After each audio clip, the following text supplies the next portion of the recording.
오늘 수야성경대학인데 시작하기 앞서서 저희가 캐치 고약핑이라는 제목 가지고 하는데 그 제목이 저로부터 나왔습니다.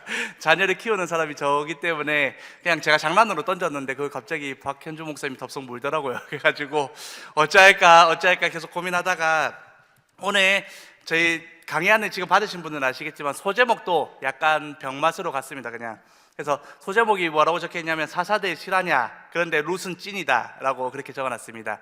이왕 병맛으로 가는 거 병맛으로 가자고 했는데 막상 적어놓고 앞에 서니까 좀 오글거리긴 합니다. 이게 오늘 제가 다루고자 하는 건 사사기에 있는 사사들을 다룰 거고요. 그 다음에 사사기하고 동일한 시대에 있었던 사람이 룻입니다. 그래서 룻기에 대한 룻도 같이 다루도록 하겠습니다. 네. 첫 번째 사사는 누구인가부터 한번 같이 얘기해 볼 건데, 사사는 어떤 사람들이냐면 여호수아가 죽은 후부터 그때 이스라엘의 왕이 없으므로라고 적혀 있는 그 본문까지, 그러니까 그 사이 시대의 사람들이거든요. 그래서 이번에 보시면 다시 설명하자면 여호수아가 죽은 그 이후부터, 그러면 이제 지도자가 없잖아요. 이스라엘에 지도자가 없으니까 그 다음부터 이스라엘 백성들을 인도하기 위해서 하나님께서 성령으로 세우신 사람들이고, 그게 사울 왕, 그러니까 왕정기가 시작되면서 이제 종료가 됩니다. 사사들의 질의하는 거는 이렇게 되고, 그래서 사사들이 하는 것들은 왕처럼 근데 그저 잘 보이나요? 네네, 왕처럼 정해진 임무가 아니고 어떤 특정한 상황에 특별한 임무를 하는 사람들입니다. 보통 뭐를 했냐면 이스라엘 백성들이 이제 고통에 신음하고 있을 때 그 백성들을 구원하는 역할들을 하는 게 사사들의 주 임무였습니다. 그럼에도 불구하고 그것뿐만이 아니고 왕으로서 역할들도 감당하거든요. 실제로 기드온 같은 경우도 왕으로서 역할을 감당하고, 사사로 들어가진 않지만 기드온의 아들 아비멜렉은 스스로 내가 왕이라고 말하면서 왕의 역할을 합니다. 근데 그 사람은 스스로 왕이 됐기 때문에 사사라고 치진 않습니다. 그리고 이 사람들이 나중에 사사의 12명의 사사들인데, 사사들 쭉쭉 보면 지역별로 국지적으로 되어 있습니다. 이스라엘 전역을 다스린 것이 아니고 자기 지파들 아니면 어떤 특정한 지역을 다스린 사람들이기 때문에 이 사람들이 다스리고 있을 때 저 옆에 다른 사람이 또 다스릴 수도 있습니다. 그래서 시간이 연대가 겹칠 수도 있습니다. 사사들이 치리하던 때만 쭉 다 더하면 여호수아가 죽은 시기부터 사울이 즉위하기까지 시간이 안 맞거든요. 그래서 이 말은 국지적이고 서로 겹칠 수도 있다라는 것들을 알고 계시면 좋을 것 같습니다. 사사기에 대해서 먼저 얘기하기 전에, 사사시대에는 그러면 과연 이스라엘의 주요 대적들이 누구인가, 그리고 우상들이 어떤 우상들이 있는가를 간단하게 좀 한번 살펴보겠습니다. 제가 말이 빨라서 지금 뭔가 예상보다 좀 빨리 흘러가는 것 같은데 천천히 해보겠습니다.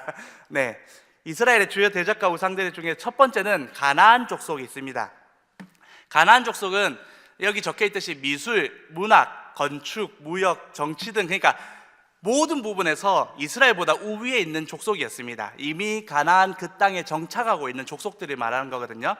그래서 이 사람들을 통해서 이스라엘이 그곳을 정복하고 그 사람들의 문물을 봤을 때 유혹을 받을 수밖에 없습니다. 그리고 정착 이후에는 이제 그때부터는 계속해서 광야 생활을 할 때는 하나님께서 만나와 메추라기를 통해서 먹여주셨잖아요.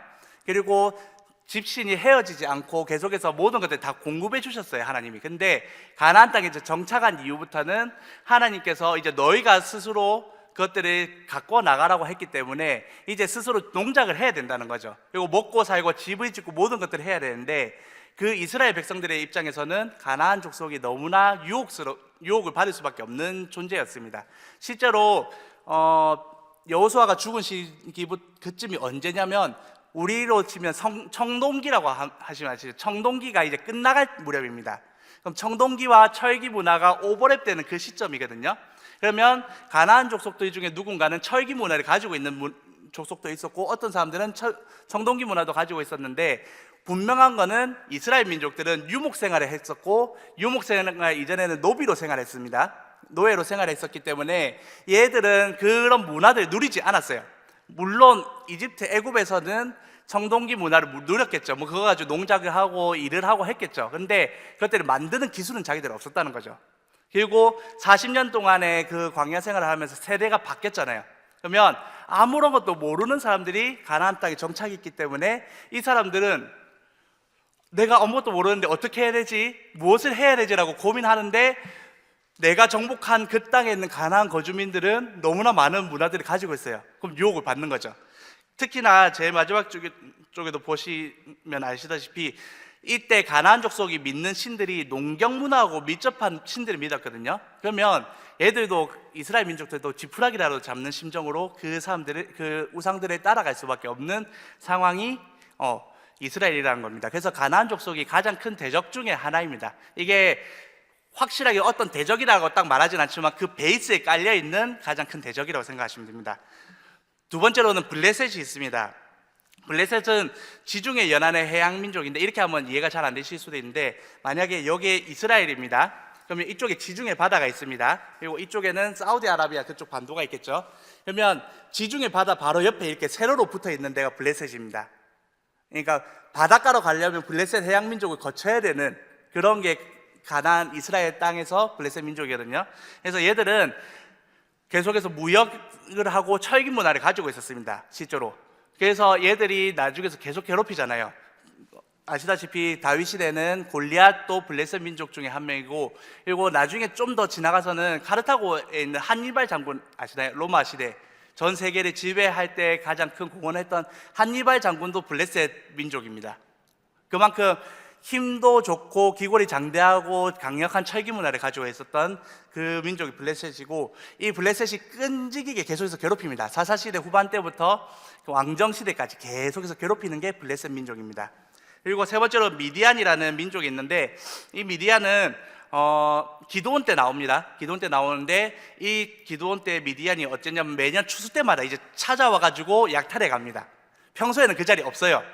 그냥 자기 사는 데 살다가 약탈해 가는데, 얘들이 어디 살았냐면 시나이 반도, 그러니까 이스라엘 밑에 시나이 반도가 있고 그 옆에 이제 사우디아라비아 땅이 있는데, 사우디아라비아 땅 북서쪽, 그러니까 이스라엘 입장에서는 동남쪽에 위치해 있는 민족이 미디안 민족입니다. 그러니까 가깝잖아요. 그러니까 자기들이 살다가 수수 때가 되면, 얘들은 사우디아라비아는 그 사막지대잖아요. 그럼 유목민으로 살 수밖에 없으니까 자기들도 먹을 게 없잖아요.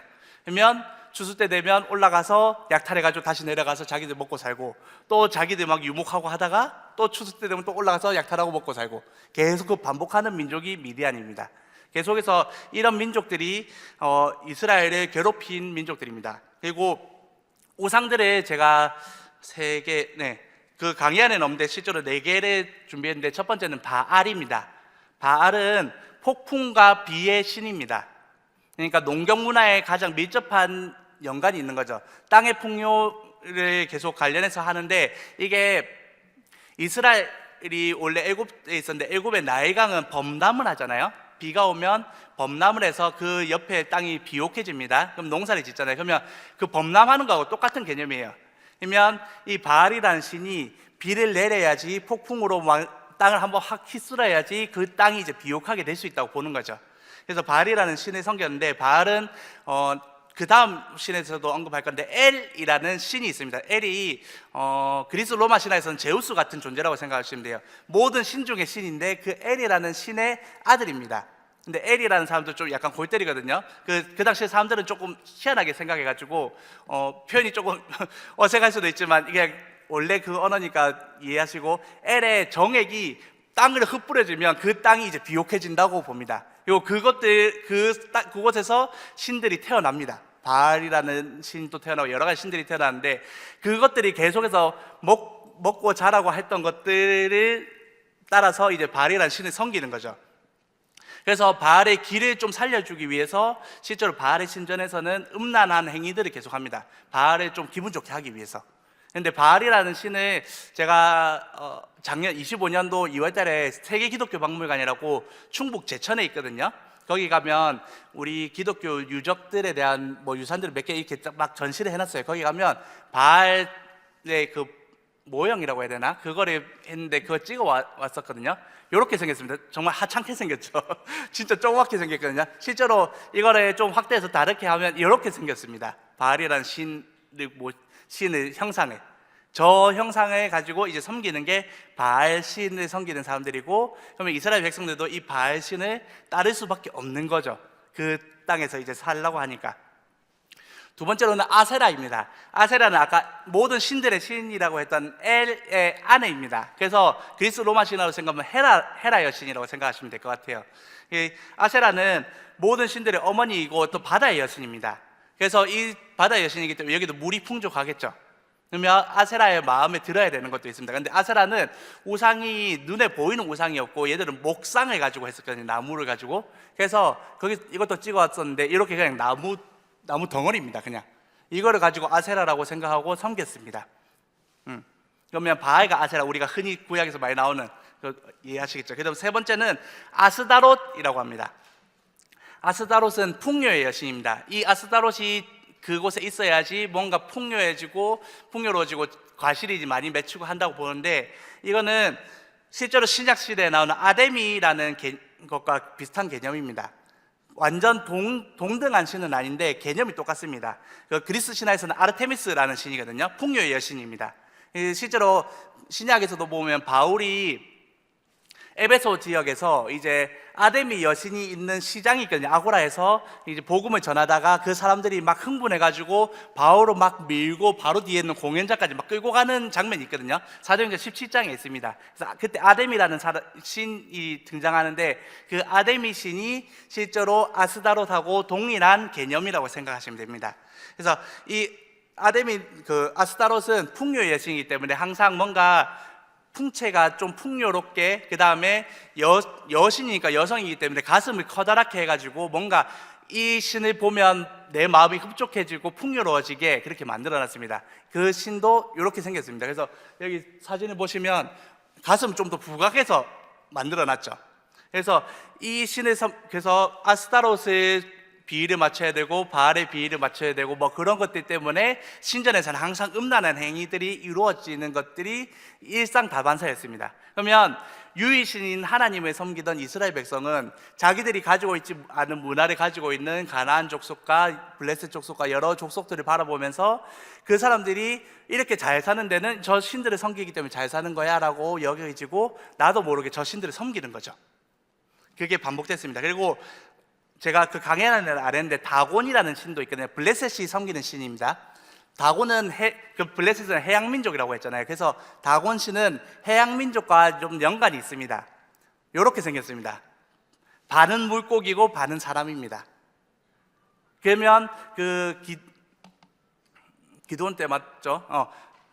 아니다, 기드온 때가 아니고 한번 언약궤가 블레셋으로 넘어간 적이 있었잖아요. 엘리 제사장의 아들 홈리와 비느하스 때문에 언약궤가 넘어갔어요. 전쟁에 들고 나갔다가. 그때 다곤 신전에다가 그 언약궤를 놔뒀는데 다곤 신의 머리가 떨어졌다고 했잖아요. 이 신상의 머리가 떨어진 거예요.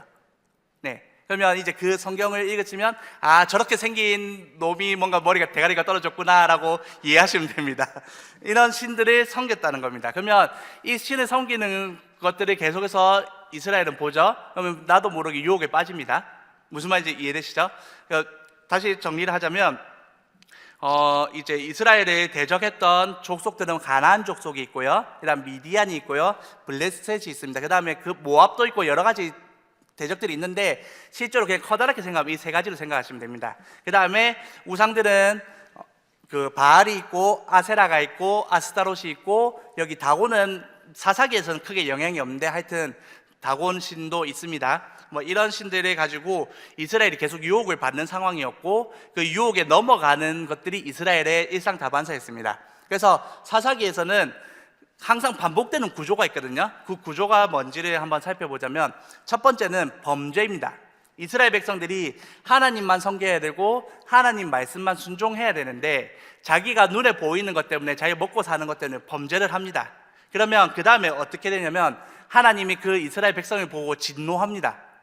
그냥 우리들 말로는 빡친다는 거죠. 진짜 내가 진짜 애써 40년 동안 광야 생활을 돌봐줬는데, 내가 약속한 땅에 들어가게 했는데 나만 믿으면 모든 것들 다 알게 되는데 나를 따르지 않는 그 이스라엘 백성들 보고 진노합니다.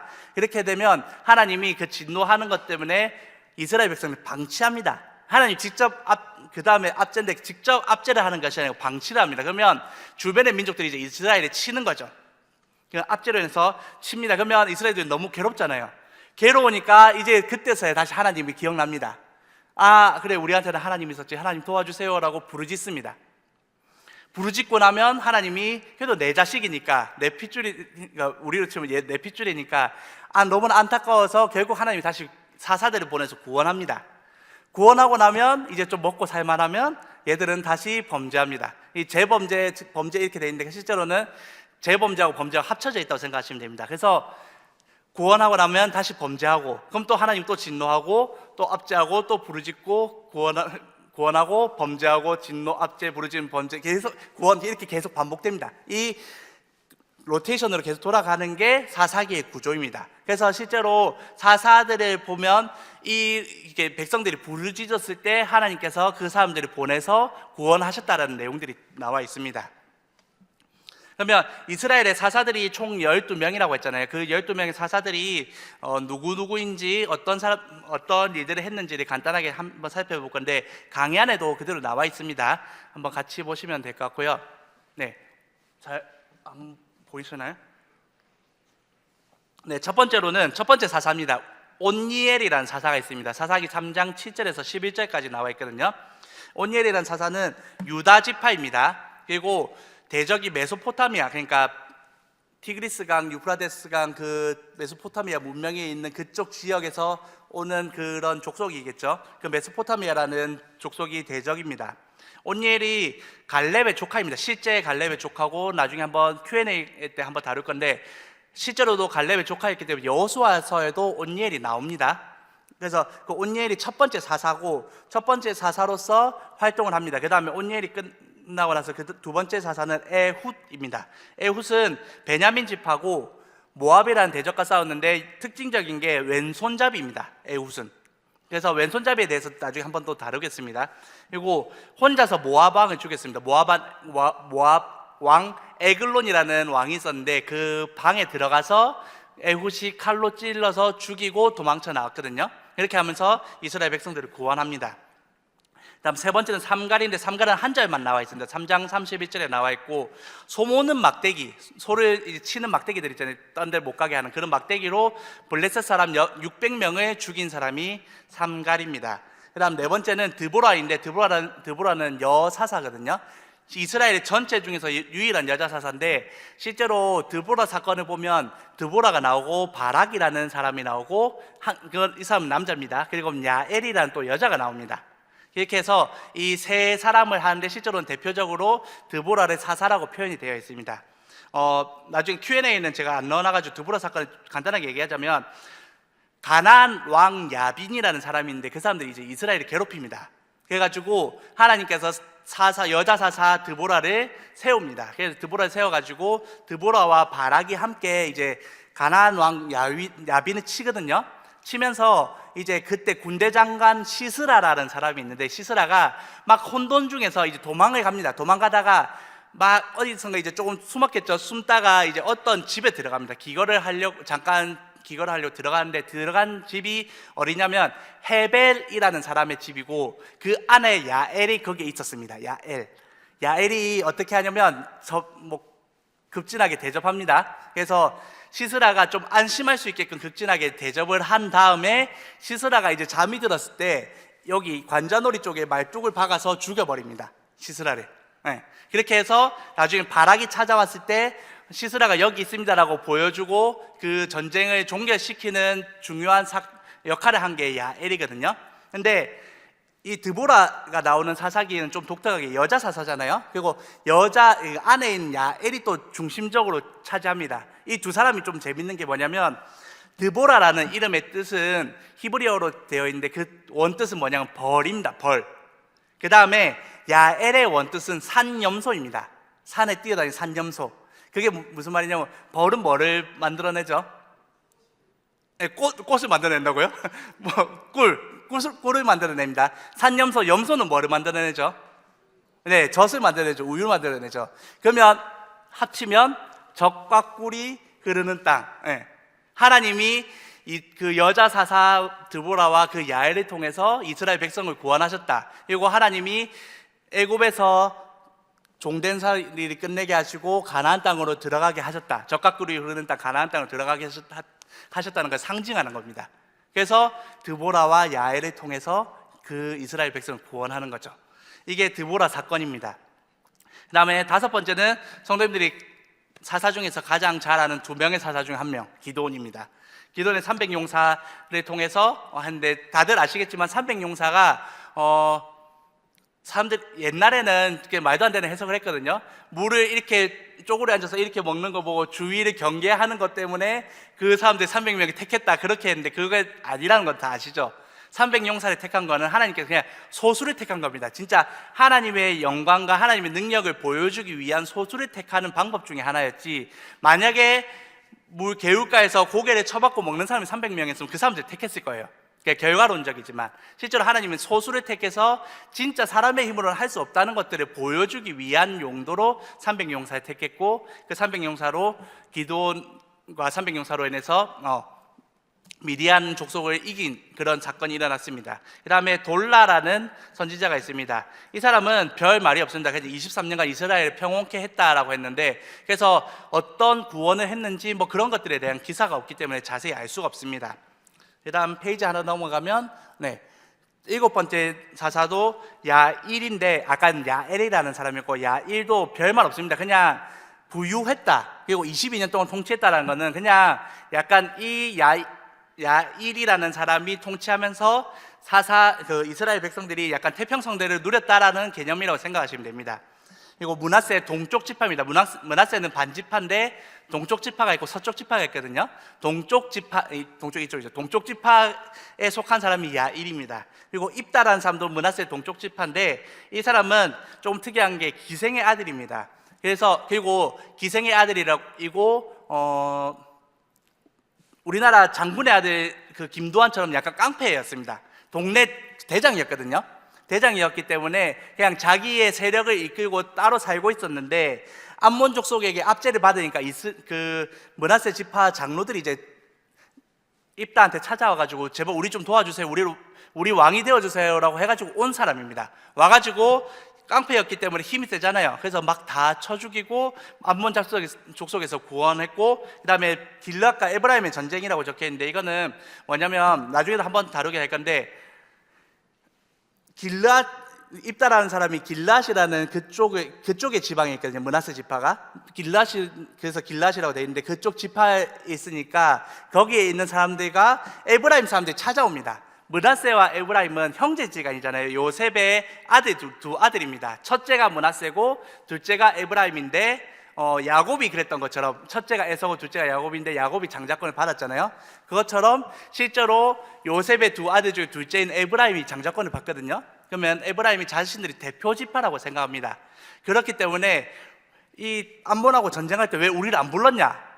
처음에 그러면 암몬하고 싸울 때 나오면 되는데, 그때는 가만히 있다가 암몬 다 치고 나서 이제 깨끗해지고 나니까 이제 찾아온 겁니다. 찾아와가지고 왜 우리를 안 불렀냐? 그렇게 뒷북치는 겁니다. 그러니까 일단은 그냥 말도 안 되는 소리 하지 말라라고 돌려보냈는데, 그것 때문에 전쟁이 일어났고 결국에는 입다가 이깁니다. 이겨가지고 십볼렛이라는 그 단어를 입으로 말해봐라라고 했는데, 십볼렛이라고 못하고 십볼렛이라고 대답하면 이 사람들은 에브라임 사람이다 하여서 다 죽이는 그 과정이 있었습니다. 우리나라에서 경상도 사람들, 옛날 어르신들은 쌀을 살이라고 하잖아요. 살. 절대 쌀이라고 발음 못 하세요. 그거하고 동일한 겁니다. 그래서 그때는 언어가 이렇게 막 우리처럼 미디어가 발달되어 있는 것이 아니기 때문에 그 지파마다 약간 말의 특성이 다 달랐을 거거든요. 그래서 십볼렛이라는 단어 가지고 에브라임 사람과 므낫세 사람을 구분해서 그 에브라임 사람을 다 쳐버리는 그런 사건도 일어났습니다. 그리고 한 가지 더 얘기하자면, 입다는 그 딸을 죽여버렸습니다. 그게 뭐냐면, 입다가 이제 하나님한테 나름 이제 하나님의 백성이라고 하나님한테 서원을 하거든요. 내가 그 암몬 족속을 쳐서 이기게 하면 돌아올 때 첫 번째 보는 사람을 하나님께 바치겠습니다, 제물로 바치겠습니다라고 해요. 근데 하필이면 입다가 이제 금이 환영하는데 그 딸이 제일 앞서가지고 입다를 맞이한 거죠. 근데 어쩌겠어요, 자기가 서원한 게 있는데. 그래서 바쳐버립니다, 하나님 앞에. 자기 딸을 죽여버리거든요. 그런데 이게 그래서 말이 좀 이것들이 논쟁이 됩니다, 신학적으로.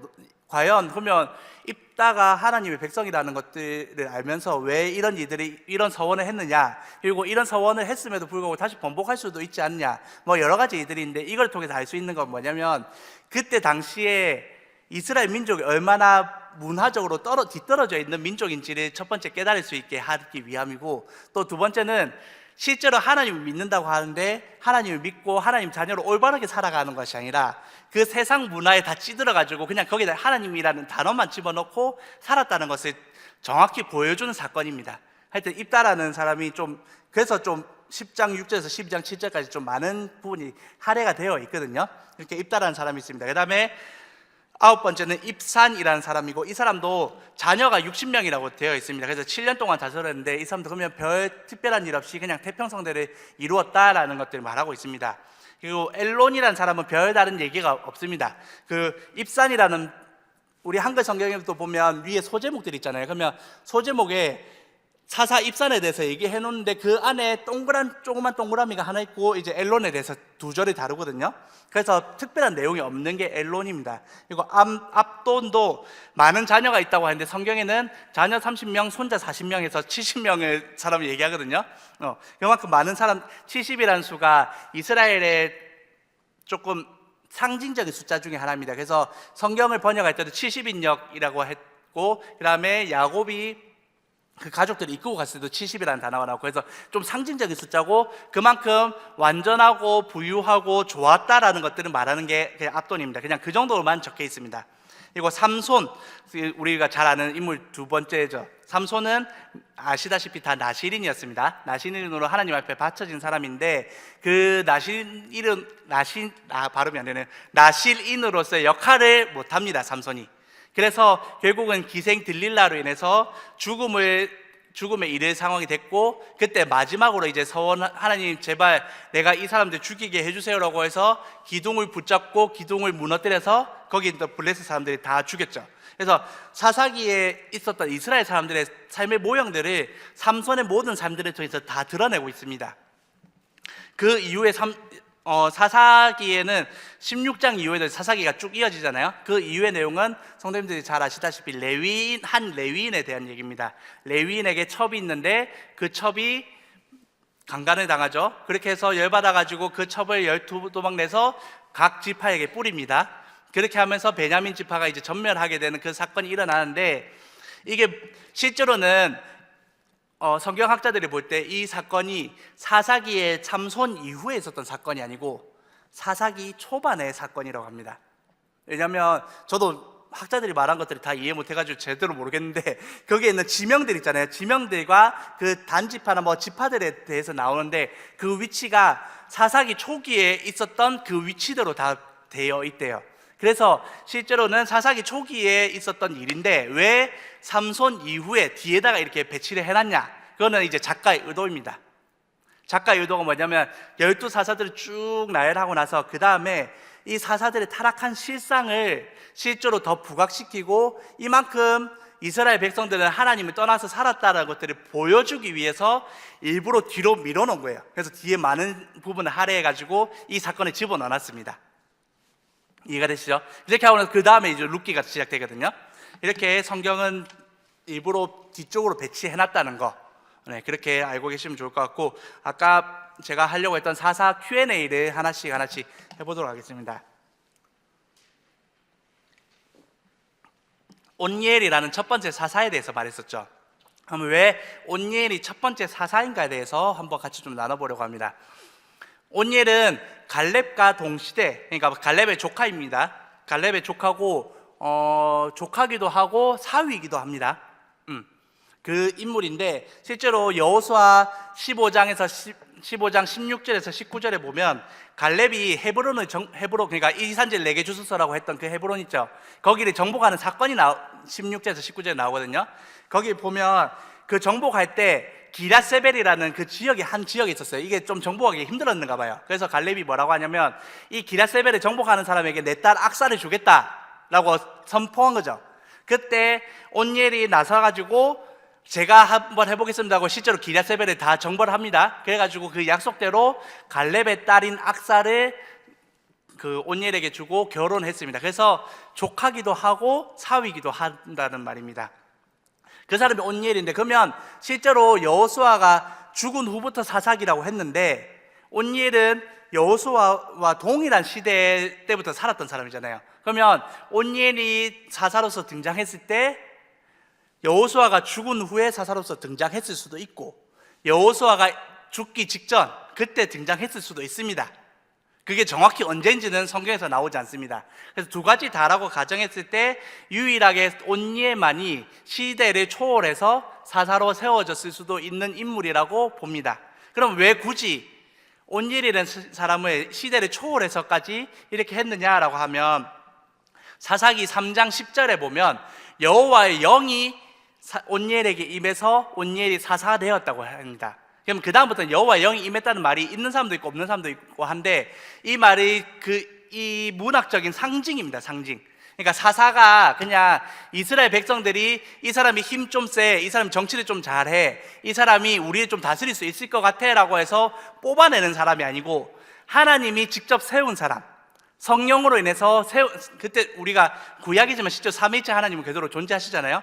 그래서 성령으로 인해서 세운 사람이 그 이스라엘 백성을 구원한다는 것을 상징적으로 보여주는 사람이 온니엘이고, 그 온니엘이 그래서 사사기의 모든 12사사들의 문학적 패러다임을 제공하는 사람이 온니엘입니다. 그렇기 때문에 사사기 시대하고 조금 어긋날 수도 있는 사람임에도 불구하고 그 온니엘을 처음으로 사사로 이렇게 등장을 하게 되는 것입니다. 두 번째로 유대 문화는 오른손이 정한 이게 오른손 제가 왼손잡이라서 그렇습니다. 죄송합니다. 오른손이 정하잖아요. 그다음 왼손이 부정합니다. 그다음에 뭐 강도 뭐 그런 얘기할 때도 우편, 그러니까 예수님 우편에는 항상 좋은 것들 얘기하고 왼편 좌편에는 항상 안 좋은 것들 얘기합니다. 그만큼 이스라엘 사람들은 오른쪽과 왼쪽에 대한 구분이 명확하거든요. 근데 왜 굳이 에훗이라는 사람이 왼손잡이일까라는 것들을 가지고 저도 수업 들으면서 너무 궁금해서 교수님한테 물어보기도 했었거든요. 그 부분에 대해서 같이 얘기할 건데, 과거에는 이렇게 얘기했었습니다. 에훗이 오른손에 장애가 있습니다. 그래서 오른손이 팔이 없거나 아니면 장애가 있어가지고 오른손을 쓸 수 없는 사람이었습니다. 그렇기 때문에 에훗은 왼손을 쓸 수밖에 없었고, 그래서 왼손잡이로서 사사로 구원했습니다라고 말하는 학설이 지배적이었습니다. 저나 저 위에 연배이신 성도님들은 다 들어보셨죠?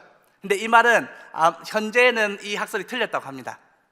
이게 아니라고 해요. 왜냐하면 생각해 보시면 에글론이라는 그 왕이 있잖아요. 모압 왕이 있는데 그 왕한테 들어가서 독대를 했거든요, 에훗이.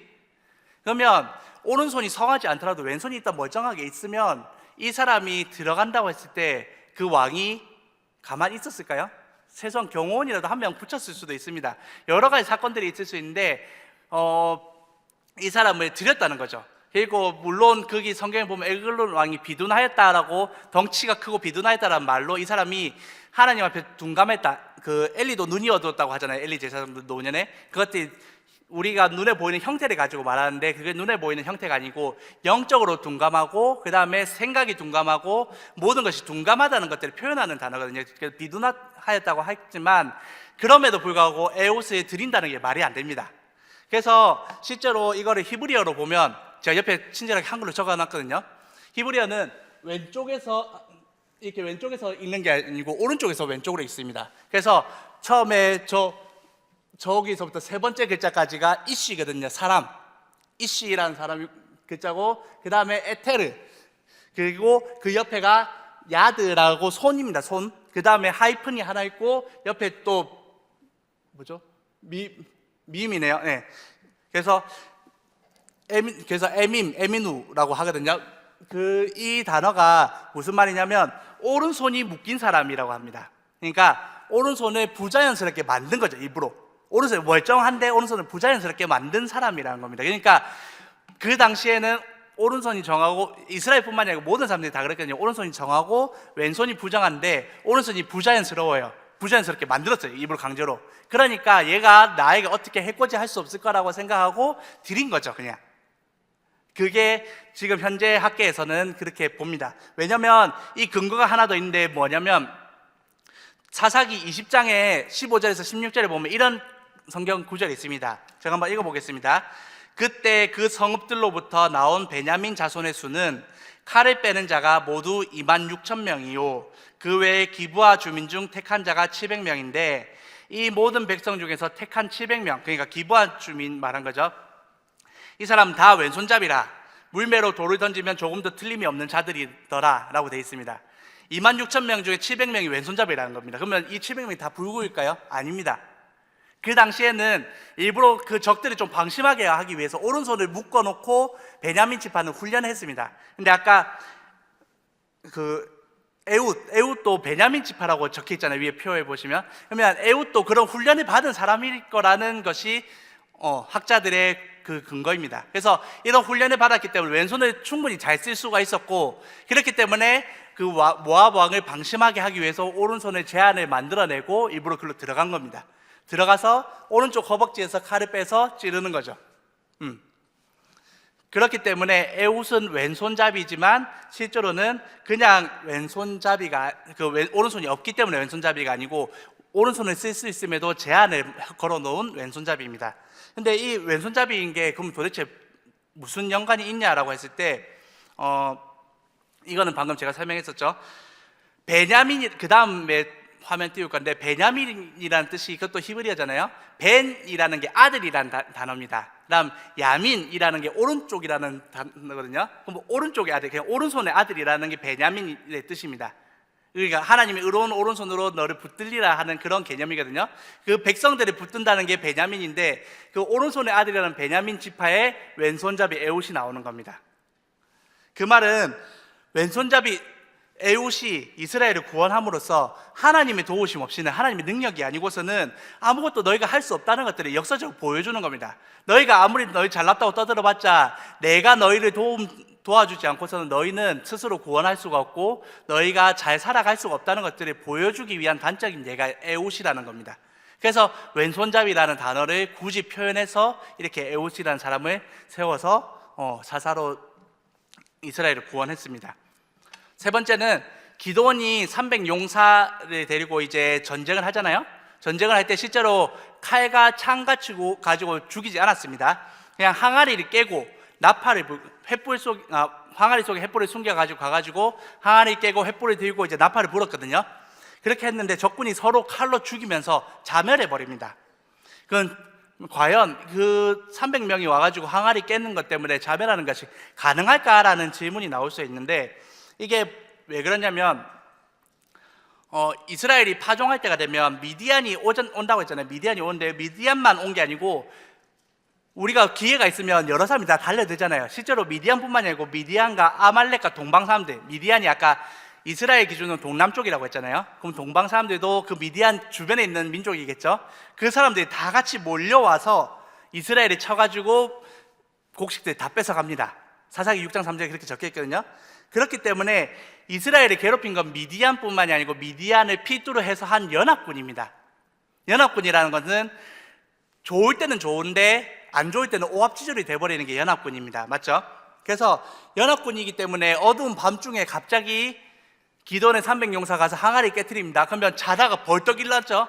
막 혼란스럽죠. 그때 막 뭔가 적이 쳐들어왔다고 하니까 눈에 보이는 적은 죽여야 됩니다. 근데 내가 알고 있는 우리 민족들, 내 피하 식별이 가능한 우리 민족들은 죽일 수가 없는데 연합군이기 때문에 피하 식별이 안 된 사람들이 있는 거예요. 그럼 적이다 싶어서 죽이는 겁니다. 자꾸 미디안이 아말렉을 죽이고 아말렉이 동방 사람들을 죽이고 동방 사람들이 미디안을 죽이고 막 서로 엉망진창 막 섞이는 겁니다. 그래가지고 서로 찔러 죽이고 하다가 이제 괴멸하는 겁니다. 그래서 결국 이 모든 사건들이 하나님이 디자인해 놓은 거죠. 처음부터 이런 것들이 다 디자인되어 있고, 그래서 이 기드온의 300용사를 통해서 항아리 깨트렸을 때 이스라엘 백성들을 구원할 수 있는. 그래서 이것도 동일하게 아까 에훗하고 동일합니다. 전쟁은 결국 하나님께 속한 것이고 하나님이 하지 않으면 너희는 구원받을 수 없다는 것을 보여주기 위한 장치입니다. 그래서 300용사를 쓴 거고 그 300용사를 통해서 이스라엘이 구원을 받았습니다.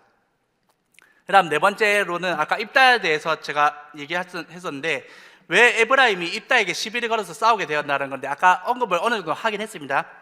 에브라임은 요셉의 아들인데 지파가 되었죠. 원래라면 야곱의 아들인 12명의 아들이 지파가 되어야 되는데 야곱의 11번째 아들인 요셉은 요셉의 지파 자격을 그 아들들에게, 야곱이 축복을 할 때 실제로 에브라임과 므낫세를 축복하거든요. 그러면서 내 아들로 삼는다고 적혀 있습니다. 그렇기 때문에 야곱이 내 아들로 삼았기 때문에 13지파가 되어야 되는데, 그럼 이스라엘에서 말하는 10이라는 숫자가 맞아 떨어지지 않잖아요. 그래서 므낫세 반지파, 에브라임 반지파에서 12지파를 맞춘 겁니다. 반식해가지고.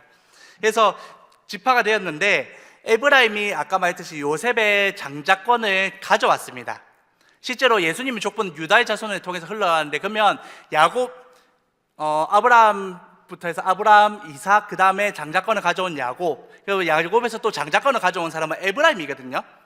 첫째 아들도 아니고 그 다음 유다도 아니고 그냥 에브라임이 장자권을 가졌습니다. 그러면 에브라임 지파는 자기들이 이 이스라엘 모든 지파의 장자라는 자신감이 있었습니다. 실제로도 민족이 어마어마하게 컸거든요. 땅도 크고 덩치도 크고 여러 가지 컸습니다. 그래서 자기들은 모든 민족들보다, 그 이스라엘 모든 민족들보다 자기 다 우위에 있다고 이미 마음을 먹고 있습니다. 그렇게 해가지고 기드온이 실제로 미디안을 쳤을 때도 에브라임이 기드온한테 찾아갑니다. 찾아가가지고 기드온한테 왜 너희가 전쟁할 때 내를 안 불렀냐라고 합니다. 또 뒷북 친 거죠. 여기서도 뒷북 쳤는데 기드온은 어떻게 했었냐면, 형님, 제가 한 거는 형님들이 이룬 업적에 비하면 별거 아닙니다. 정말 미천한 내가 해가지고 뭐가 되겠습니까? 그래서 형님들이 굳이 귀한 발걸음 하지 않아도 되니까 제가 형님들이 부르지 않았습니다. 그래서 이렇게 막 저희가 노력해온 이 곡물들하고 뭐 그 물건들 있잖아요. 그것들을 형님들한테 좀 드릴 테니까 형님들 노염 푸시고 돌아가세요라고 했어요. 이미 그 사건이 한 번 있었잖아요. 그래서 에브라임이 돌아갔습니다. 근데 마찬가지로 또 이제 입다가 싸울 때 가만히 있다가 다 싸우고 나니까 또 이제 또 찾아온 거죠. 기도원한테 찾아갔던 것처럼, 왜 내 안 불렀노? 내가 너희들 도와줄 수 있는데 왜 너희는 내 빼놓고 했노? 섭섭하다 뭐 그런 거 했겠죠. 근데 아까 말했다시피 입다는 깡패 출신입니다. 자기 힘을 이미 믿고 있습니다. 뭔 소리고 이상한 소리 하지 말라고 그냥 돌려보낸 거예요. 그래서 전쟁이 난 겁니다. 에브라임하고. 그런데 이 사건을 통해서, 그래서 아까 십볼렛이라는 단어 가지고 그 사건들이 이제 종결됐는데, 이 사건이 뭐를 말하는 거냐면 이스라엘 민족의 대표 지파라고 할 수 있는 에브라임, 이 에브라임이 하나님께 온전하게 헌신하지 못하고 자기들의 목적, 좀 더 좋은 것들을 가져가고 싶고 자기 몸은 편하고 싶고 그 다음에 윗사람으로서 대우받고 싶고 그런 인간적인 목적만을 추구하는 사사시대의 이스라엘의 모든 백성들의 모습을 그대로 담고 있습니다. 그래서 에브라임 지파가 기드온에게도 찾아갔고 입다에게도 찾아갔습니다. 네, 그것들을 담고 있는 게 이 부분이거든요. 그래서 에브라임이 입다에게 시비 걸어 싸운 것들을 이 성경책에다 집어넣는 겁니다. 이만큼 너희가 타락했다라는 것을 보여주는 거죠. 그리고 사사가 제가 12명이라고 했었는데, 실제로는 그 제목에도 적어놨지만 히든 사사가 한 명 더 있습니다. 히든 사사가 누구냐면 사무엘입니다. 사무엘이 성경에서는 사사기는 12명으로 끝나는데 13번째 사사라고 할 수도 있고 14번째 사사라고도 할 수가 있습니다. 왜 그러냐면 왜 13번째 아니면 14번째냐면 그냥 실제 업적이나 그런 것들을 보면 13번째라고 보는 게 맞는데, 성경에 하필이면 사사라고 언급된 사람이 한 명 더 있습니다. 바로 사무엘의 스승인 엘리입니다. 엘리가 사무엘상 4장 18절에 보면 엘리가 죽는 기사가 있거든요. 그 죽는 기사에 뭐라고 적혀 있었냐면 엘리가 이스라엘 사사가 된 지 40년이라고 적혀 있습니다. 그래서 엘리도 사사로서의 역할을 감당했다라는 것들을 보여주고 그 다음 이제 사무엘로 사사가 넘어가는 겁니다. 그래서 실제로 엘리는 딱 이 한 내용만 적혀있기 때문에 사사로서 뭔가 온전한 역할을 안 했다고 볼 수도 있어서 13번째 사사가 사무엘이라고 할 수도 있고, 이거를 인정하면 14번째 사사가 사무엘이라고 할 수 있는 겁니다. 아무튼 사무엘도 사사인데 왜 사무엘이 사사냐면 이런 이유들 때문입니다. 사무엘상 7장 15절에 보면 사무엘이 사는 날 동안에 이스라엘을 다스렸으되라고 적혀 있습니다. 이때 다스린다는 말이 히브리어로 보면 사사도 다스리는 사람들이거든요. 사사의 단어와 이 사무엘이 다스렸다는 히브리어 단어가 동일한 단어입니다. 의도적으로 동일한 단어를 썼죠. 다스린다는 단어가 우리나라도 다스린다, 통치하다, 뭐 하다 비슷한 단어들이 많잖아요. 그러면 히브리어에도 그런 단어들이 여러 개 있거든요. 그럼에도 불구하고 일부러 동일한 단어를 써서 이 사무엘이 사사라는 것들을 성경에서 정확히 보여줍니다.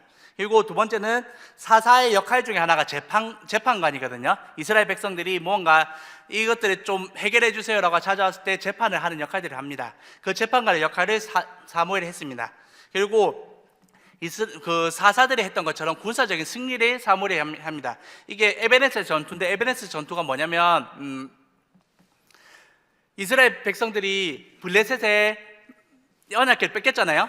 뺏기고 나서 다시 이제 돌아오는 그 전투를 하고 할 때 사무엘이 말합니다. 우리가 하나님 앞에 돌아가자, 회개하자라고 얘기합니다. 그 다음에 그래서 이스라엘 백성이 그때 잠시 뭐 때문인지 모르겠는데 정신 차렸는가 봐요. 그래서 회개를 합니다. 실제로 회개하고 나서 블레셋과의 전투에서 승리합니다. 승리하고 나서 사무엘이 에베레셀이라는 커다란 돌기둥 하나 세우거든요.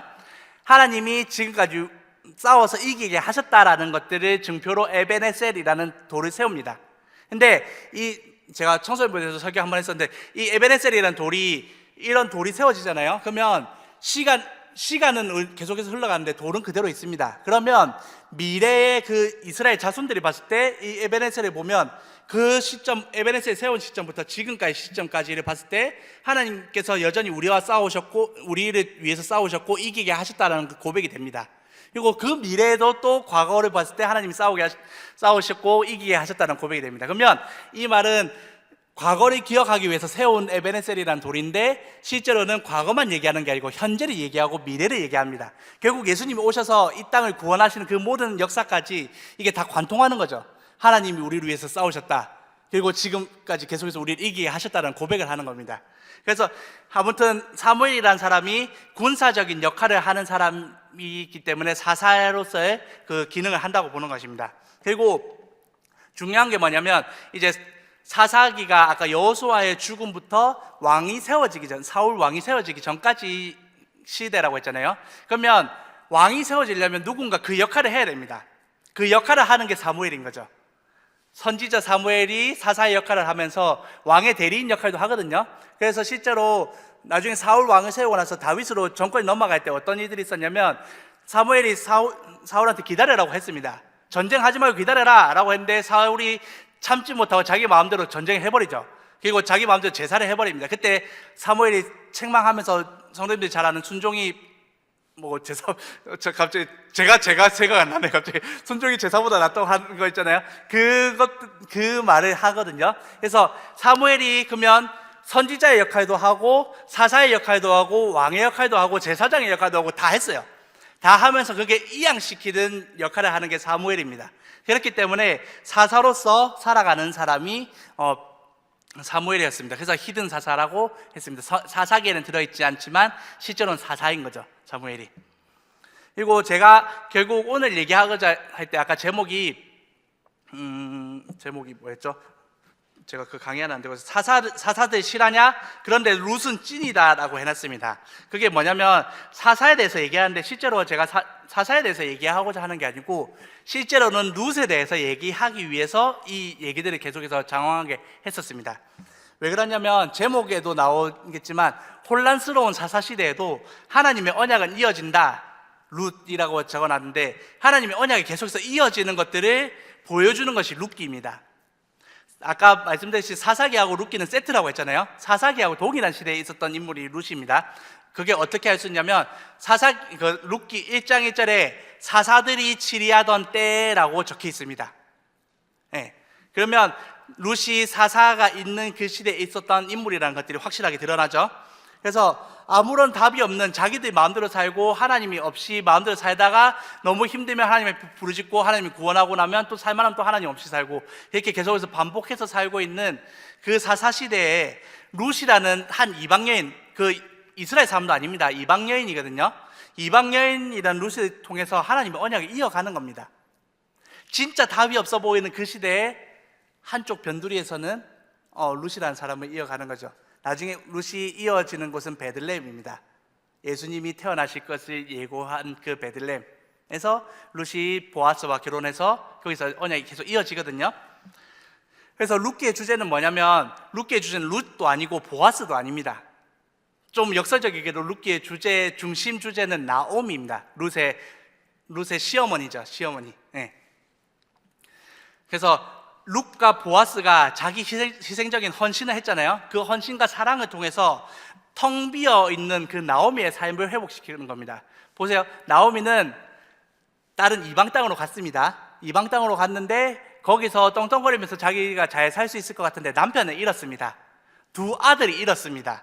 그러면 남은 거는 자기하고 핏줄도 섞여 있지 않은 이방 며느리 2명뿐입니다. 진짜 모든 게 다 완전 싸그리 다 무너진 사람이에요. 근데 거기서 나오미가 이제 그때 떠오른 것이 뭐냐면 그래도 내가 원래 나의 민족이 있는 곳에 돌아가야 되겠다라고 마음을 먹은 거죠. 그래서 돌아가는데 첫째 며느리는 가버렸습니다. 자기 갈 길 갔고, 둘째 며느리인 룻은 나오미에 따라왔습니다. 그때부터 룻의 헌신적인 희생적인 사랑이 있었던 거죠. 그리고 자기하고 핏줄도 섞이지 않은 그 시어머니 나오미를 보살피기 위해서 밖에 나가서 이삭을 줍고 뭐 그런 일들을 합니다. 그리고 나오미의 말에 순종해서 보아스에게, 보아스하고 룻하고 실제 나이 차이가 엄청나게 많이 난다고 보거든요. 룻은 지금으로 치면 우리 교회는 청년부 정도로 생각하시면 되고, 보아스는 한 50대 이상의 장년부로 생각하시면 돼요. 아마 그 아버지와 딸 정도 나이가 났을 거라고 보거든요. 그만큼 나이 차이가 많이 남에도 불구하고 그 나오미의 그 가족의 뭐라 해야 되죠? 고엘이라는 사상을 나중에 얘기할 건데, 그 고엘이라는 사상을 위해서 그 가족의 대를 이기 위해서 보아스에게 시집을 가려고 했어요. 그만큼 희생적인 사랑을 했고, 보아스도 그 고엘이라는 사상을 받아들이거든요. 받아들이는데 어떤 것들을 하냐면 거기서 나오미 가족에 있는 빚까지 다 변제해요. 실제로 보아스 친족 중에서 그 대를 이어야 되는 더 가까운 친족이 있었습니다. 그 지역에. 근데 그 사람이 있음에도 불구하고 그 사람이 맨 처음에는 오케이 내가 룻의 아내로 맡겠다라고 했는데, 기업을 무르겠다라고 했는데, 실제로 나중에 알고 보니까 자기가 이득을 취할 수 있을 것 같아서 기업을 무르겠다고 했는데 이득을 취할 수 있는 게 하나도 없는 거예요. 그래서 나는 그 사람은 룻 기업을 무르지 않겠다라고 했고, 보아스가 기업을 무른 겁니다. 그래서 보아스도 자기 희생적인 사랑을 한 거죠. 그것을 통해서 텅 비었던 나오미의 삶을 회복합니다. 이게 결국은 아까 사사시대가 결국 이스라엘 백성이 망할 수밖에 없는 구조잖아요. 그 망할 수밖에 없는 텅 비어있는 이스라엘을 하나님이 구원하신다는 것을 보여주는 게 나오미의 삶입니다.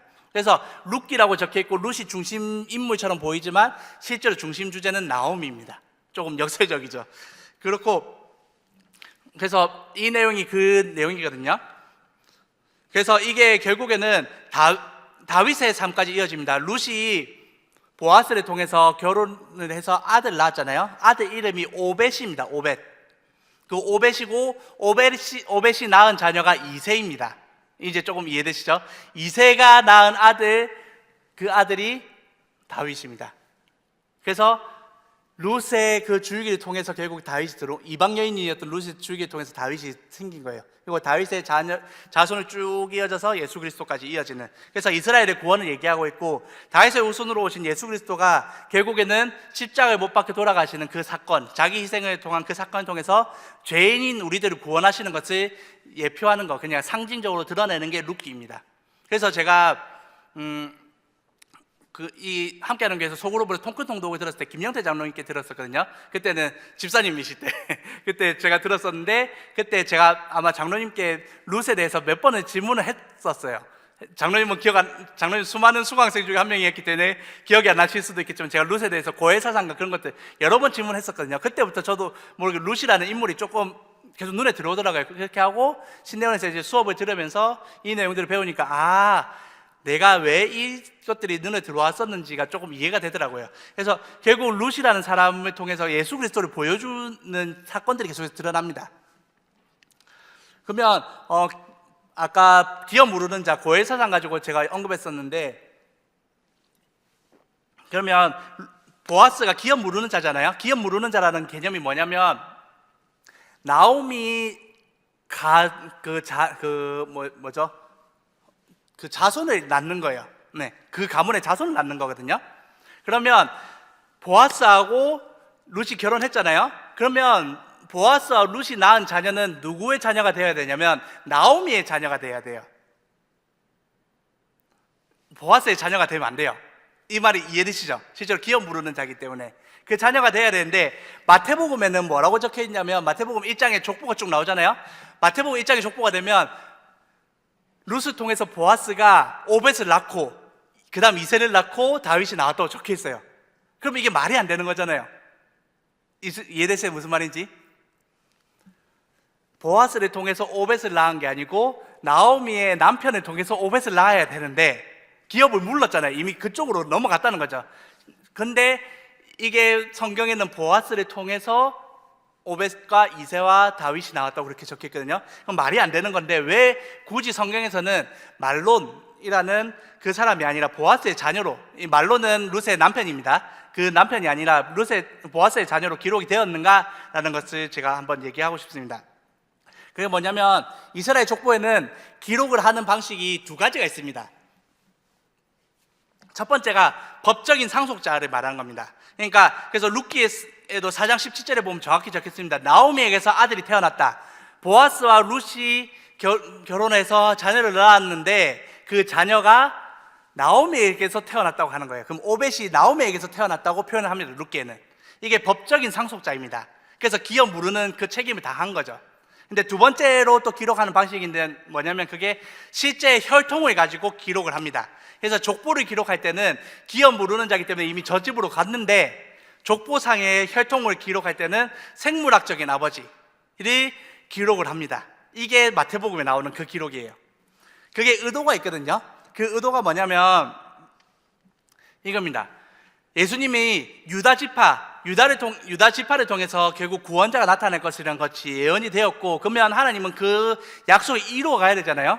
이루어 가야 되니까 그 유다 지파의 혈통을 통해서 태어난 분이 예수님이라는 것을 증명하기 위해서 아까 법적 상속자인 말론의 집이 아니라, 나오미의 집이 아니라 그 혈족, 그 생명을 준 아버지의 혈족대로 쭉 내려오는 유다 지파의 자손으로 이렇게 기록이 된 겁니다. 마태복음에는.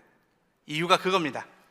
그리고 이거는 룻기 자체의 결말에 따르거든요. 룻기에도 4장 마지막에 보면 이렇게 적혔습니다. 살몬은 보아스를 낳았고, 보아스는 오벳을 낳았고, 오벳은 이세를 낳고, 이세는 다윗을 낳았더라 라고 되어 있습니다. 아까 보시면 4장 17절에 분명히 나오미에게 아들이 태어났다고 했는데 4장 21절, 22절에 가면 이제 살몬은 보아스 낳고 보아스는 오벳 낳고 라고 이렇게 적혀 있어요. 그러니까 룻기에도 이미 두 가지가 다 적힌 거죠. 법적 상속자와 혈통가 두 가지가 다 적혀 있습니다. 그리고 이거를 따라서 그대로 마태복음에서도 이스라엘 백성들은 마태복음이 유대인을 대상으로 적었잖아요. 성경을 잘 알고 있고, 그러니까 구약 성경들을 잘 알고 있고 이스라엘의 전통 문화들과 그런 것들을 다 알고 있는 사람들 대상으로 적었기 때문에 마태복음을 시작할 때 이렇게 법적 상속자가 아니라 혈통으로 이렇게 적어놨어도 이거는 이런 의미구나라는 것들을 알 수가 있다는 거죠, 유대인들은. 그래서 룻기 4장 21절에서 22절에 있는 이 내용을 그대로 차용해서 마태복음 1장에다 적어놓은 거예요. 이거는 고엘의 영광을 강조합니다. 보아스가 기업 부르는 그 희생을 통해서 메시아의 조상이라는 영광스러운 이름을 보아스에게 부여했고요. 실제 그래서 예수님의 족보에 보아스라는 이름이 들어가잖아요. 그래서 그 사랑, 그 희생과 그 헌신을 하나님이 귀히 사용하셔서 거기다가 이제 족보에다 기록을 하고, 그리고 결국은 이 일을 통해서 우리를 구원한 예수 그리스도가 우리에게 한 일들을 모형으로 보여주는 겁니다. 우리는 죄인이잖아요. 본질상 물론 하나님께서 창조하신 아담과 하와로부터 내려온 사람인데 죄인입니다. 죄인이기 때문에 혈통상 절대 하나님의 자녀 들어갈 수가 없어요. 근데 예수님이 기업 모르는 자가 된 거예요. 고엘이 된 거예요, 우리의. 그래서 예수님이 기업 모르는 자가 됨으로써 죄인인 우리가 하나님의 자녀로 이렇게 들어간 겁니다. 이거를 이 룻기 고엘 4장 이걸 통해서 보여준 거예요. 그때 제가 신대원 들어가기 전이었거든요. 그래서 제가 이게 자꾸 꽂혔는가 봐요. 그래서 장로님한테 계속 질문을 했었던 것 같아요, 이 부분에 대해서.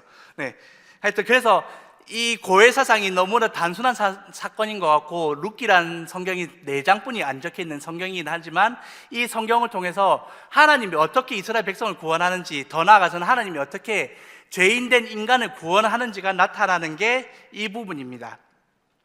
그래서 전체적인 이제 결론입니다. 결국 하나님은 오늘도 일하십니다.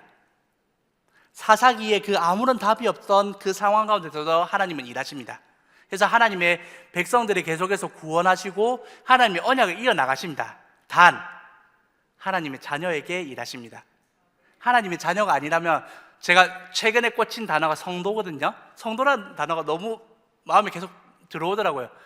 거룩할 성자, 믿을 또 그러니까 거룩함을 믿는 사람들, 그 성도라는 게 하나님의 자녀라는 거잖아요. 이 말이 계속해서 마음에 들어오던데, 결국 성도는 하나님이 끝까지 책임지시는 분이에요. 네. 내가 성도됨만 있으면 성도님들이 어떠한 일을 하든 어떠한 잘못을 하든 상관없습니다. 물론 우리가 그럼에도 불구하고 하나님 앞에 바로 살려고 노력해야 되겠죠. 내가 하나님의 자녀이기 때문에 하나님 앞에서 깨끗하게 살려고 노력해야 되는데, 그것과 상관없이 우리에게는 이 정체성이 있어야 됩니다. 이스라엘 백성들도 사사시대에 진짜 엉망진창 살았잖아요. 그런데 참 희한한 게 우리가 모태신앙이라고 하는 것처럼 자기가 성도라는 정체성은 계속해서 있었어요. 애들이 진짜 개차반으로 사는데 성도라는 정체성이 있으니까 힘들면 지치면 결국 다시 하나님 앞에 돌아가는 거예요. 하나님 제발 저 좀 구해주세요. 하나님의 자녀가 이렇게 고통받고 있는데 하나님 저 모른 척 하시겠어요? 라고 이제 으름 놓는 거예요. 그러면 하나님이 어쩌겠어요, 자기의 자녀인데. 또 하나님 도와주시는 거예요. 결국 하나님께서 부르신 성도들에게만 이 사건이 일어납니다. 만약에 미디안 사람들이 하나님 성도였으면 그 사람들을 구원했겠죠. 가나안 족속들이 하나님 성도였으면 그 사람들이 구원했겠죠. 근데 가나안 족속들이 어떻게 되든, 블레셋이 어떻게 되든, 미디안이 어떻게 되든, 모압이 어떻게 되든 아무 상관없잖아요. 하나님 신경 안 씁니다. 그냥 그 사람들은 하나님의 자녀들이 하나님 앞에 돌아오게 하기 위해서 쓰이는 도구에 불과합니다. 잔인하다고 생각할 수 있는데 그게 어쩔 수 없는 팩트입니다. 그래서 하나님은 하나님의 자녀들, 성도들에게 일하십니다. 그러면 우리가 지금 해야 될 거는, 이게 결론이거든요. 그럼 사사를 통해서, 룻을 통해서 우리가 봐야 될 것은 뭐냐면, 내가 하나님의 자녀인가라는 것들을 봐야 된다는 겁니다. 나는 바르게 살지 못해. 주일날 예배도 잘 못 드리고, 매일 기도 생활도 잘 안 하고, 매일 묵상도 안 하고, 한 번씩 빠져먹을 때도 있어. 그리고 우리 성도들이 서로 사랑해야 되는데 내가 사랑하는 마음보다는 미워하는 마음이 너무나 많아. 내 세론들을 사랑하고 품어야 되는데 난 도저히 못 품겠어. 내가 도대체 뭐라고 저 사람들 품겠어라고 그런 마음들이 계속 들거든요. 저도 동일합니다. 저희가 지금 청소년부 섬기고 있잖아요. 청소년부 애들을 볼 때마다 불쑥불쑥 그 마음들이 올라옵니다. 진짜 지어받기도 하는데 지어받고 싶은 마음들이 막 올라오고, 진짜 쟤들을 사랑할 수 없을 것 같은 마음들이 올라옵니다. 근데 그때마다 내가 하나님의 자녀라면 결국 다시 돌이키게 하십니다. 그러면 내가 지금 겪고 있는 나의 생각들, 나의 상황들, 나의 환경들, 그것들을 넘어지는 것이 아니라 내가 하나님의 자녀라는 정체성만 있으면 결국에는 예수님이 우리의 죄를 위해서 십자가를 못 박혀 돌아가시고 부활하셨듯이 우리도 구원을 받는 자녀로 살아간다는 것입니다. 그걸 믿으십니까? 그거를 믿고 우리는 살아가야 된다는 것입니다. 그럼 마찬가지로 조금 확장을 시키자면, 우리가 지금 청빙 과정에 있습니다, 교회가. 그럼 청빙 과정에 있을 때 우리가 결국 기도해야 될 것은, 이거는 사람마다 보는 것들이 다릅니다. 그리고 청빙위원회에서도 충분히 저보다 더 많은 기도를 하시고, 청빙하는 목사님 위해서 우리가 같이, 성도님들이 저보다 더 많이 기도를 하고 그것들을 위해서 같이 마음 합치고 있을 것입니다. 근데 가장 중요한 건 뭐냐면, 제가 볼 때는 내가 하나님의 자녀로 바로 살아가는가를 점검하는 게 가장 중요한 것 같습니다. 그러면 내가 하나님의 자녀로 바로 살아간다면, 솔직히 말해서 어떤 목사님이 와도 그 목사님이 하나님이 보내신 목사님이라고 생각하고 섬길 수가 있습니다. 근데 내가 하나님의 자녀 정체성이 흔들리잖아요. 그러면 그 목사님의 스펙이 어떻고, 그 목사님이 어떤 말을 하고 어떤 행동을 하고 어떤 사역들을 하고 우리 교회하고 맞니 안 맞니, 그거 가지고 계속해서 재고 따지게 됩니다. 그렇기 때문에 우리가 청빙 과정에서 기도할 때 꼭 놓치지 말아야 할 것은, 그 목사님을 위해서 기도하는 것도 중요하고 우리 교회를 위해서 기도하는 것도 중요한데, 꼭 놓치지 말아야 될 것은 내가 하나님의 자녀로 바로 살아갈 수 있게 하나님 도와주시옵소서. 하나님의 자녀라는 정체성을 잊지 않고 바로 살아갈 수 있게 도와주시옵소서. 그리고 하나님의 자녀라는 하나님의 시선으로 청빙 과정을 바라보게 하시고, 청빙되는 목사님을 바라보게 하시고, 우리 함께하는 교회를 바라보게 하여 주시옵소서라고 기도해야 된다는 겁니다. 우리가 그것을 놓치면 안 됩니다. 우리는 함께하는 교회 성도이기 이전에 하나님의 자녀입니다. 그것이 가장 중요한 우리 정체성이기 때문에 그것을 놓치지 않고 살아갔으면 좋겠습니다. 제가 이제 마지막으로 저희가 찬양을 좀 나누고 찬양으로 기도하고 마치려고 하는데, 제가 수요성경대학 하기 전에 예전에 새벽기도 때 한번 이 찬양을 나눈 적이 있었습니다. 어떤 찬양이냐면 주의 자녀로 산다는 것은 이란 찬양이거든요. 가사 다 보이시나요? 네, 이 가사가 이렇게 적혀 있습니다. 주의 자녀로 산다는 것은 불 가운데로 걸어가는 것, 그 속에서 신실하게 날 지키시는 그 손길을 경험하는 것. 주의 자녀로 산다는 것은 바다 위로 걸어가는 것, 내 온몸을 덮쳐오는 폭풍 속에서 잠잠히 주 바라보는 것. 주의 자녀로 산다는 것은 나도 그들을 용납하는 것, 나를 위해 달리신 십자가 사랑, 그 사랑으로 살아가는 것. 주의 자녀로 산다는 것은 주님과 함께 동행하는 것, 주께서 지신 십자가 기꺼이 지고 주와 함께 걸어가는 것. 때론 불 가운데 휩싸일 때도, 폭풍 가운데 무너질 때도 주님 내 곁에 함께 하시네, 가장 가까이에 함께 하시네.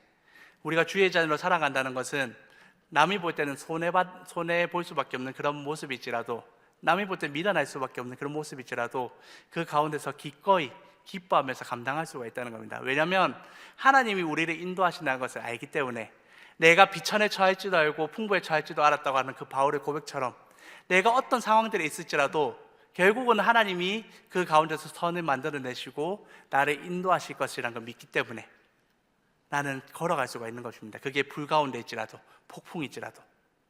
네, 그게 성도입니다. 그래서 우리 함께하는 교회 성도님들이 오늘 이 부족한 제가 이렇게 말을 했지만, 이 부족한 제가 말하는 것들을 보지 마시고 이 이면에 있는 하나님의 마음을 봤으면 좋겠습니다. 그래서 오늘도 주님의 자녀로 살아가기 간절히 소망합니다. 우리가 이 찬양 한번 부를 건데, 부르기 전에 잘 모르실 수도 있어서 이거 음원을 준비했거든요. 한번 이 가사를 그대로 보시면서 한번 들어보고 같이 불러보고 기도했으면 좋겠습니다.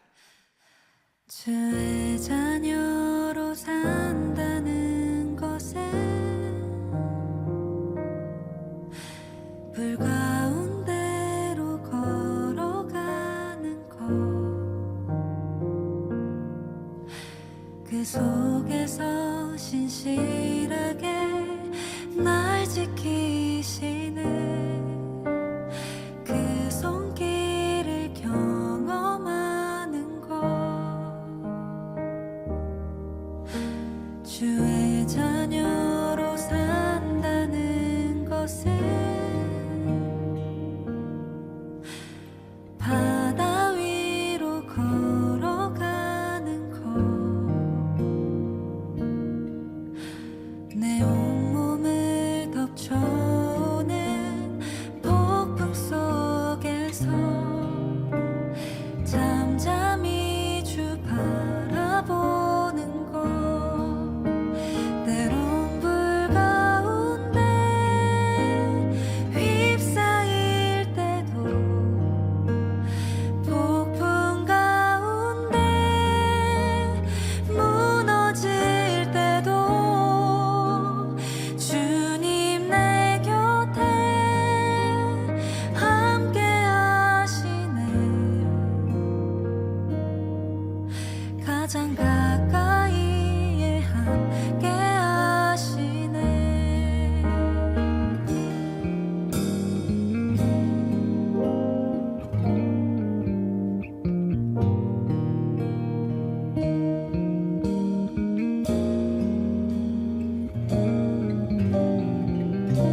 미리 말씀드리지만 기타를 잘 치지 못합니다.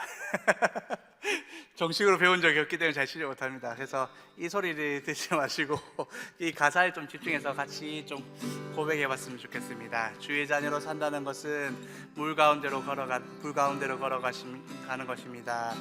그 속에서 신실하게 날 지키시는 그 손길을 경험하는 것입니다 라고 한번 같이 고백해 봤으면 좋겠습니다. 주의 자녀로 산다는 것은 물 가운데로 걸어가는 것,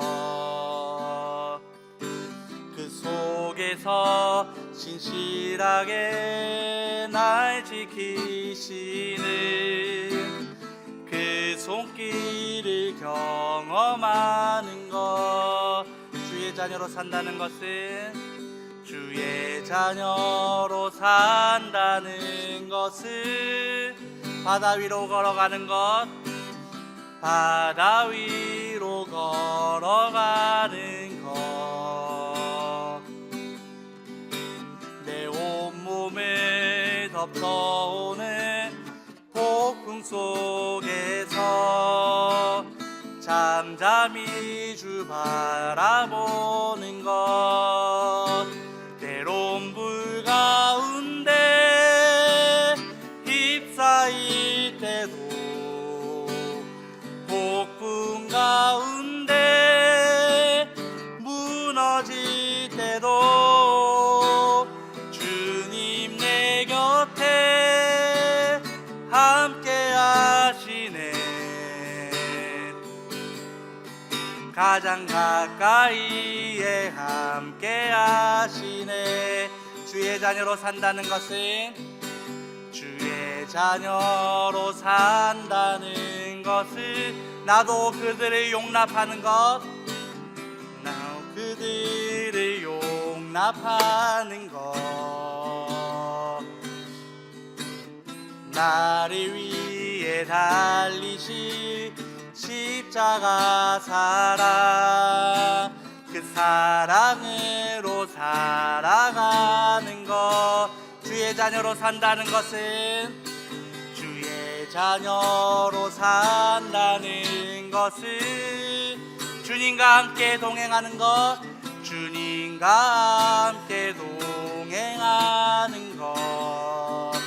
주께서 지신 십자가, 주께서 지신 십 기꺼이 지고 기꺼이 지고 주와 함께 걸어가는 것, 때론 물 가운데 휩싸일 때도 폭풍 가운데 무너질 때도 주님 내 곁에 함께 하시네.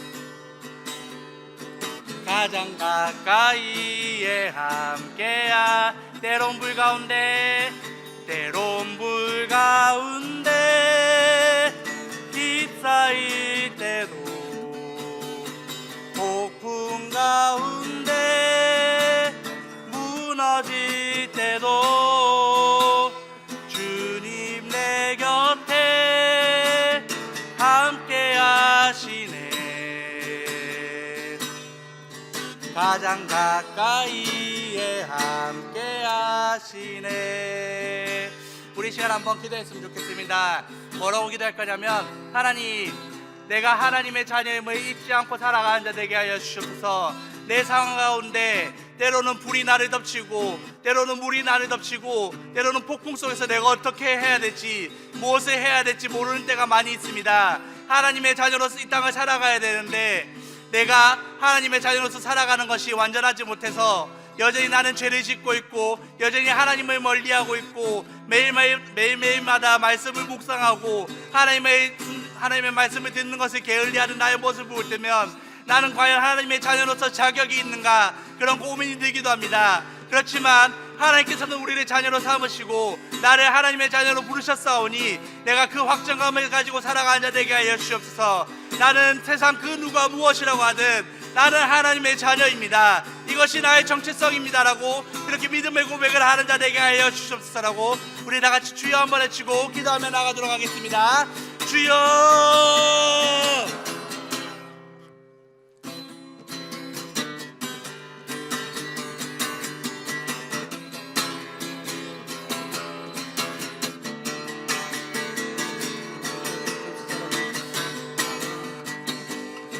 하나님의 자녀로 살아가는 자 되게 하여 주옵소서. 하나님의 말씀을 순종하며 살아가는 자 되게 하시고 하나님은 내 가운데 살아가는 자 되게 하여 주옵소서. 하나님께서 나를 자녀로 부르셨습니다. 사사시대 그 혼란스러운 시대에도 불구하고 하나님께서 끝까지 나를 포기하지 않으시고 나를 끝까지 보호하고 계시고 나를 끝까지 인도하시는 것을 내가 봤습니다. 하나님 그 혼란스러운 상황 가운데서도 그것을 통하여서 하나님의 약속을 이어가시고 그 약속이 지금 나에게까지 흘러내려온 것을 내가 봤습니다. 하나님 이 고백이 나의 고백이 되길 원합니다. 하나님께서 사사시대에 구원하신 그 하나님이 오늘 이 시간 나의 삶 가운데 구하신 하나님이 되게 하시고 룻을 통하여서 하나님의 약속을 이어가신 그 하나님이 오늘 이 시간 나에게 말씀하시고 나에게 하나님의 약속을 이어가는 그 하나님이심을 내가 고백하며 나가는 자 되게 하여 주옵소서. 나의 모습이 어떠하든지 그것과 상관없이 내가 하나님의 자녀로 살아가는 것을 기뻐 예배하는 자 되게 하시고 하나님의 은혜로 살아가는 자 되게 하여 주시옵소서.